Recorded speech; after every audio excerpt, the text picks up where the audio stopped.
Okay. Let's see. What am I doing today? I am testing, preliminary testing, of an HMV 5B reproducer that was sent to me to see what I could do with it. This comes from overseas, not the UK. But I told the customer that I would do what I could, but there is essentially no, parts availability for these here in the States at all. I don't know about the UK. It's probably not that good there either, but given the age of these things, 5Bs, I believe they started using these late 1930s. I'm going to say 1937, 38, around there, and kept using them all the way up to 1958 when they stopped production. They replaced this one, which was the 5A. The difference is mostly, I think they obviously changed the lettering on the back between the 5A and the 5B. There's a little bit of a difference to the diaphragm. Mostly, I think it's in the spider that goes on top. That's the second part of the diaphragm. These have a two-piece diaphragm. Other than that, they're pretty similar. I mean, there's not a lot of visual difference there. Minor changes only. They both work great. The biggest problem with these things is that these backs are pot metal, zinc, pot metal, and they are subject to internal corrosion, and they come apart, they split, they bubble, they crack, and they crumble away, and you're left with nothing. So I had to warn the customer that there's a possibility I might not be able to get this thing apart, because if you take the 4 little screws out, and this doesn't come off, it's swollen so much it's stuck in there, anything you do to that thing pretty much is going to destroy it. It's going to end up crumbled, cracked, split, everything else. I believe these were being reproduced by somebody at some point. Briefly, I think that was before the pandemic, was the last time I saw any mention of it. I don't think they're available anymore, but I don't know. I don't know. Like I said, in this country, there's not a lot of parts availability because there's not a big market here for these. There's not that many HMV machines on this side of the pond. So nobody is going out of their way to make parts for them here. Both of these reproducers are what I like to call miracle reproducers. I'll tell you why. In both cases, this is the one that goes to the red machine. This one belongs to the customer.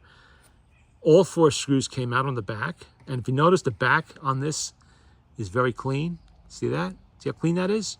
There's no bubbling, no splitting, no cracking and crumbling. Very unusual for one of these in my experience. Even the paint is nice. No deterioration at all, really. All 4 screws came out, and this back popped right off. No problem. Same thing for this one. I was astounded when that happened. Always amazes me when that happens on one of these, because I've been stuck so many times with ones that were just, you couldn't do anything with them. And in both cases, this gasket, the isolator gasket right back here, it's a special one that these use. It overlaps. See how it overlaps the tone arm a little bit? It kind of sticks out, unlike, say, a Victrola number 2 or an Exhibition that are, well, not the Victrola number 2 or a number 4, let's say, where they're flush with the back piece here. This sticks out a little bit, kind of overlaps the tone arm to seal it off a little bit better for air leaks. So the ones that I can get new are actually for the Victor Orthophonic that are not like this. They are more like the old style that doesn't have this overlapping piece. They'll work, but they don't look right. They will work, they'll do the job, but they won't look like this. They won't look like original. This one and this one are still pliable. They're still soft. How that happens after who knows how, 60 to 90 years or something like that. When they start making this, 36 all the way up to 1958. And every now and then I find one that's still soft. Here are 2 of them. Here are 2, especially rare with the 5A, because like I said, they only used these until the late 30s, a few years, 3, maybe 4 years tops, and then they went to this one. So to find one that's in good shape on the back and has a good gasket, that's pretty amazing. Astounds me when it happens, but it's good. It's good, because anything you can do not to disturb this gasket when it's in this back, either one, is a very, very good thing, because these little sleeves here, these little pot metal sleeves that hold the isolator gasket, are prone to cracking and splitting off. Sometimes when you take that little screw out, but when this is stuck in there and you got to work it out, yeah, it could cause breakage here, and that's the end. You can maybe get away with gluing it back on. I've done that. Yeah, if you have pieces left, sometimes it happens. You can glue it back in there with crazy glue or something, and it'll hold, but it doesn't look very good. So I was really, really trying to avoid that. With a back, you see how nice the back on this one is? It's nice, shiny black paint is still on there. There's no signs of corrosion. It's really, really nice shape, and I did not want to do anything to damage that for him on there. So that took care of that problem. I got it apart. The isolator gaskets were still, we're talking about this one now, were still usable. First thing, and the reason this came to me in the first place, because it had a buzz. It was buzzing a little bit. And it was irritating. So I assumed this was probably going to have a hole in the diaphragm, the aluminum diaphragm, corrosion hole. Maybe the gaskets would have an issue, or the needle bar. Turned out a little bit of, well, not the corrosion hole, but the needle bar and the gasket were definitely having issues. The gaskets, which are thin to begin with in these reproducers, they're just a very thin felt gasket, were kind of eaten up a little bit, or maybe they powdered away with age. I don't know. They weren't really doing their job anymore. And then the needle bar was a little bit loose here in the bearings. There was a tiny bit of side-to-side movement, which shouldn't be there. The way the things are set is they're just barely, you're just barely touching and holding that needle bar, but not putting pressure on it. Just touching. So it can't move side to side like this, but it's not rigidly stuck in there like you over-tightened it. So I noticed those two problems to start with, and then I found the real problem when the diaphragm simply fell out. It turns out that the needle bar, which is soldered to the diaphragm in the middle, the solder had come loose. It had somehow come loose, but it looked like it was still attached. Fooled me. I did not notice that until I took it apart and it fell off. And, oh, we got sirens in the background. That's always nice. So now we have an issue there, but that's easy enough. The needle bar was not broken. The diaphragm was not broken. It just has to be resoldered. But the big problem is, can I find gaskets for this? I don't know if they're available in the UK. I did some searching there too. I did not see them. The problem with the felt that I could find, it's all like this thickness, which is almost twice to 3 times as thick, I think, as what's used on the gaskets inside of one of these, all this. I searched Amazon, eBay, the internet, everywhere I could think of to find the thinnest possible felt material. And I guess there must be really no call for felt that's that thin, because I did not find it anywhere. So now I'm stuck. You know, I'm thinking to myself, what am I going to do for gaskets here? I even looked through my own stockpile of broken, 5A and 5B reproducers. I have 3 or 4, and none of them, oh, that is irritating in the background, isn't it? None of them had decent gaskets. They were all eaten up too. I mean, come on, these things are really old. And little moths can get in there. There's really nothing stopping them from getting in there and having a munch, and just age deteriorating the material. Then I saw some exhibition reproducer tube gasket sitting there, and I thought back to myself, a few years ago, I was able to save something else, another reproducer. I think it was an off-market reproducer that I did not have gaskets for. And what I did was I took a length of the exhibition tubing and I cut it right down one side, kind of like splitting a hot dog bun, cutting it right down one side. And then I fit it over the edge of the diaphragm and glued the ends together with a little bit of clear nail polish. And then I went to see if it would fit in the reproducer body. It did, a little bit tight, but it did fit in there. And then I closed it up, put the back on. But because the gasket material for that, even though it was only one side of a gasket on each side, was still a little bit thicker than the felt would be, this did not want to close 100%. So there is the tiniest of gaps between the front and the back, just the tiniest. I tightened it as much as I dared, and it tightened evenly, so no problems there. Because if you over-tighten that and try to squeeze it, you will crack this. So I was extremely careful, maximum cautions, to make sure that did not happen. And to make sure that there's never any air leak problems there if the rubber starts to deteriorate in the future, which it eventually will 25 or 30 years from now. I sealed the entire area around here with beeswax. Got to use beeswax, not candle, regular paraffin wax. Beeswax is flexible. That's why we use it on the old style exhibitions and number 2s and number 4 reproducers to seal the top of the needle bar foot against air leaks. It stays flexible even when there's vibrations, and that's what you want. So it's sealed up very nicely. Like I said, there was only the very tiniest, thinner than a sheet of paper, you know, a little area left. But that's okay, it works. And then I had another problem. I got to solder that needle bar on. Well, my soldering iron is just that. It's an iron from like the 1920s with a big piece of copper on the end. You jam it into a coal forge until it's red hot, and then you braze or weld or solder or whatever with it. Not really the kind of thing you want for detail work. So I had to go to, where else, Amazon, and select a tiny little electric soldering iron. I guess made for radio work and, you know, computer work, things like that. That would be ideal for this. And then I had to get some tiny solder too, because I didn't have anything. My only solder I could find was huge. It's for doing pipes. And that would be way overkill for this. So I got the little skinny solder that the radio guys use, and I was able to solder that back on, no problem there. I aligned the needle bar once it was closed, and I soldered it back. And then I figured, well, this has about a 25% chance of working. You know, I've never heard of one fixed this way. I know that the felt gaskets aren't really clamped that tight in here. Tight enough to stop air leaks, but just loose enough so there's freedom of movement for that. Because unlike the rubber, felt does not have the flexibility. So you have to leave it a little tiny bit loose. I know that. Not so much that it moves around and can get loose, but enough in there. Put it this way, it's got a firm hold, but not a tight one. The rubber in there is a little bit tighter clamped, but it is rubber. It does have that elasticity. It will allow the diaphragm to move.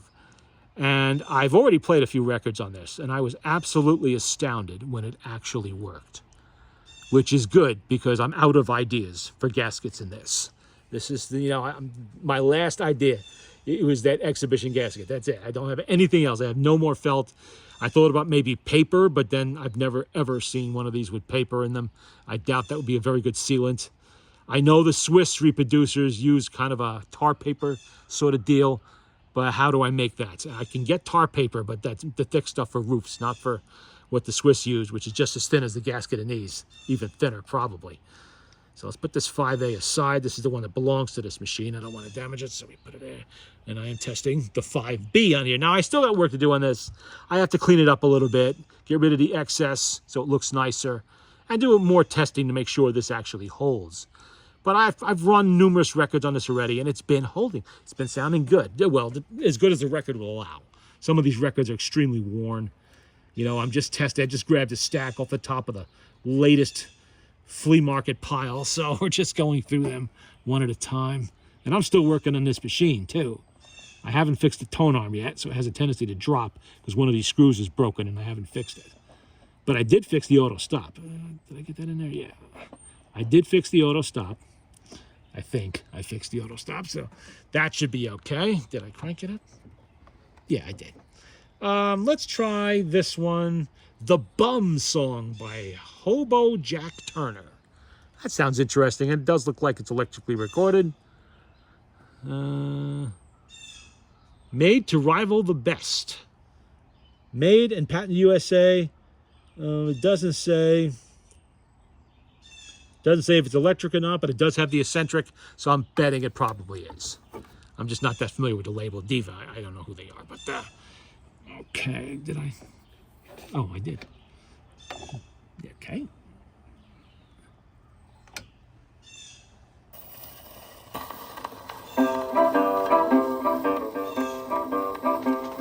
Come all you jolly jokers, and listen while I hum a story I relate to you of a great American bum. From the east, the west, the north, the south, like a swarm of bees they come. They sleep in the dirt and they wear a shirt that's dirty and full of crumb. Oh, it's early in the morning and the dew is off the ground. The bum arises from his nest and gazes all around. From the boxcar and the haystack, he gazes everywhere. He never turns back upon his track until he gets a square.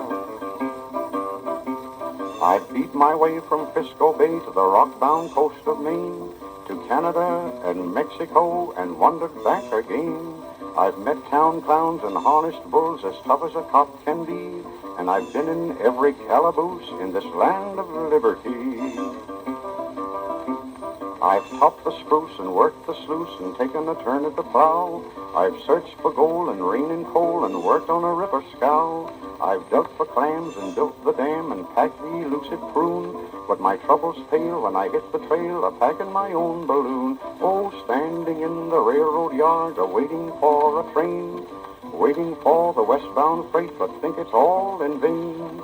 Going east, they're loaded. Going west, sealed tight. I think we'll have to get aboard the fast express tonight. Oh, lady, would you be kind enough to give me something to eat? A piece of bread and butter and a 10-foot slice of meat. A piece of pie or custard to tickle me appetite. For really I'm so hungry, I don't know where to sleep tonight. You know, I'm the most unlucky bum in the world. If it was raining soup, I'd be standing with a fork in my hand. I went to a house this morning and I said to the lady, "Good morning, Mum." And she said, "Good morning, Bum." I said, "Lady, would you give me a handout? I'm so hungry I could eat grass." And she said, "Well, go around the back of the house. The grass is longer back there." Oh, sleeping against the station, tra-la-la-la-lation. That's our recommendation. Hurrah, hooray, hoorum. For I'm a bum, a jolly old bum. I live like a royal Turk. I have good luck and bum on my chuck and never bother to work. I met a man the other day I never had met before. He asked me if I wanted a job of shoveling iron ore. I asked him what the wages were, and he said 10 cents a ton. I said, "Old fella, go chase yourself. I'd rather be on the bum or sleeping in the pogies. Ogie, ogie, ogie, smoking snipes and stogies. Hurrah, hooray, hoorum. For I'm a bum, a jolly old bum. I live like a royal Turk. I have good luck and I bum on my truck. God bless the man that works."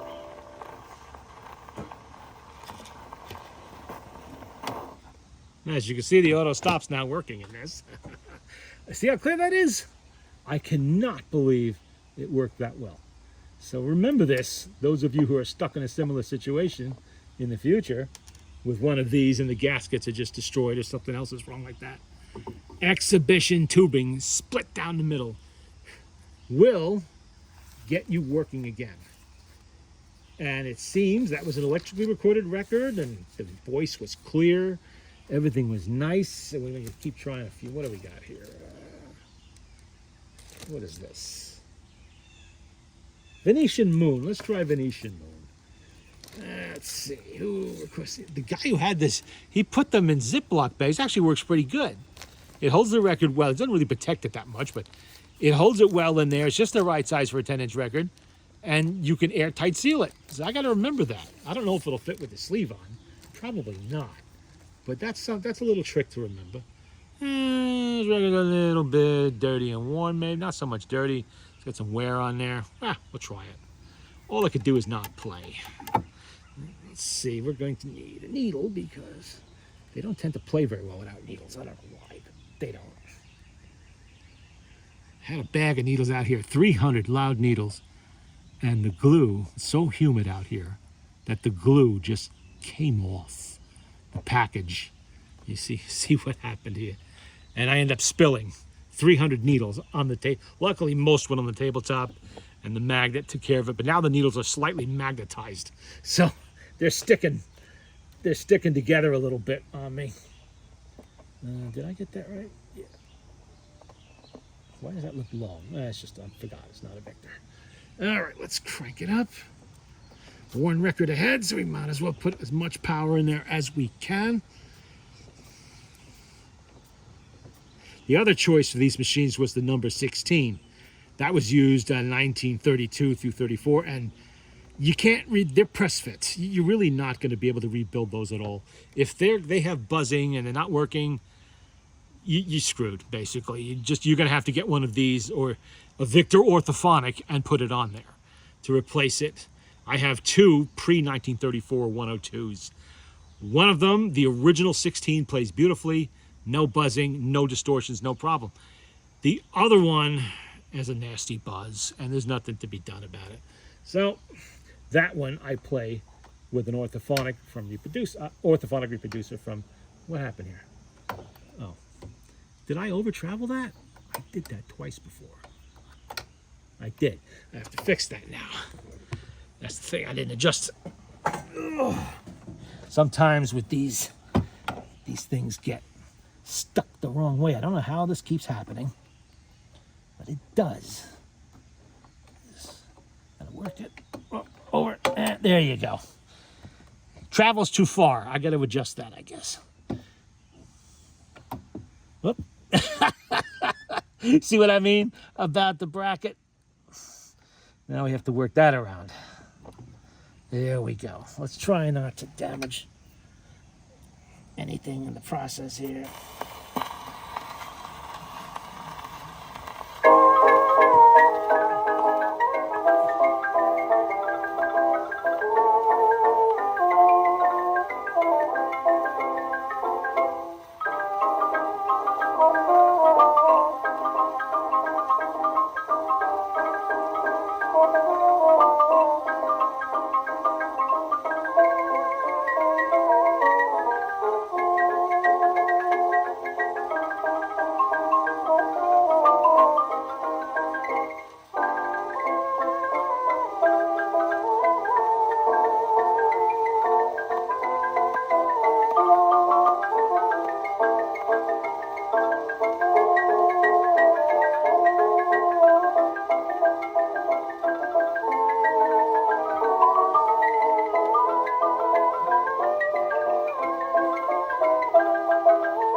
No eccentric on this. Let's see. No, too old. Doesn't have an eccentric on it. This machine is a work in progress, as you see before. Actually, what I should do is take the needle off now before I stab myself with it. And set the reproducer there. Well, if you're going to test reproducers, I guess xylophone music is a pretty good one record to choose because, oh, well, that cleaned the record up nice. There was something stuck to it. It hits those high notes without distortion, without buzz. Let's try Swanee, one step. Oh, xylophone, saxophone, xylophone, piano for dancing. There's another one. Those high notes, if there's going to be a problem with the diaphragm or something like that, you're going to hear a distorted buzz there. for sure on those really high notes. And this is not doing that, so we're good there. So far, we're good. I should probably crank it up before I do that.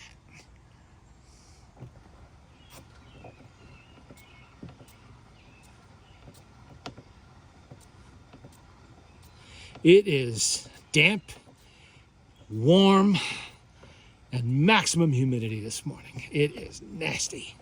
So I'm going to cut this short pretty soon and go make sure the air conditioning is functioning at peak efficiency. The only way to do that is to sit in front of it all day and test it. Yeah. Okay, let's stick that in there. Lock her down tight. Didn't over travel that time. That's good.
That played pretty well. Okay, once again, let's put the, ouch, stab myself. That's lovely. Alrighty. We have more noise pollution in the background. This is why we use the loud needles. Out here, put that back in a Ziploc bag in case I want to put it in the freezer. Probably a good day for that today. All right, should we play another one? Let me see if I got another one here that's something interesting anyway. A lot of these are got to be clean. Some of them are just too dirty to play. Not content, actual physical dirt on them. Yeah, this looks pretty nasty too. Let's see. What do we got in this pile? Okay, the bum song we played already. Oh, look at that. See, these actually turn, I don't know if these will play on here, but usually these take a little bit of oomph to power through. These are, what were these? Durium. Records of the week, hits of the week. in 1932. I think these were out. Essentially, you bought a periodical. It had a page in it where you can cut a record out, and this was the record. There's actually two of them here. You cut your record right out of the page. You could play it. Usually they were just hits that they were promoting for one reason or another. Here's Phil Splanny. Okay, that one looks pretty nasty. We'll try the Old New England Moon. I wonder if it'll play, just to see. It may not. Usually, like I said, these are not the most powerful motors in these machines. Sometimes to play one of these, you do need something with some punch behind it a little bit anyway. But why not try it? I do not recommend playing hits of the week continually with steel needles. These are a good candidate for fiber needles, which is what will happen with this if it does play after this, because they will wear out eventually using steel needles and maybe already worn out. But that's all I have available at the moment. I'm not messing with the fiber needles today because I haven't learned how to use my new sharpener yet. So, okay. Come on. Oh, duh. Yeah, helps if I take the brake off.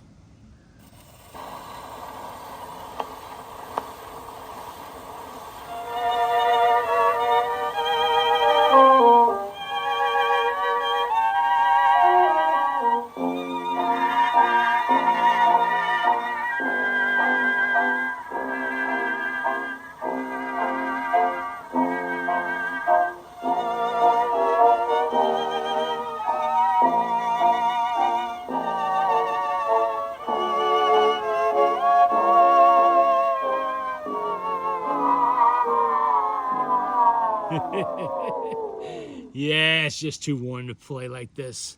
It bogs down the motor. Oh well, we did give it a shot. I will play that on a Victrola 9 with a fiber needle eventually. Something with a lot more punch to the motor. That gives you an idea what a hit of the week is anyway. It did play for a few seconds there. All right, let's put those away. Kind of surprised me to see these in here. This is just a random stack of just about everything, all kinds of labels, like we have Banner, Diva, Victor, Columbia. Let's see, Plaza Music, we have La Paloma. I wonder if that'll play. That looks pretty rough. It might. It's got some grunge on it, some scratches, and who knows what, a lot of scratches on this one. But they don't mean much, just scratches by themselves, because they're down. It matters what's in the grooves, not on the surface so much of these. Later on with 45s and 38s, yeah, they have shallower grooves. It really does make a difference what's going on the surface. But these ones, not really so much. You can have a badly scratched record, but it'll still play.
That is the Hawaiian music version of La Paloma.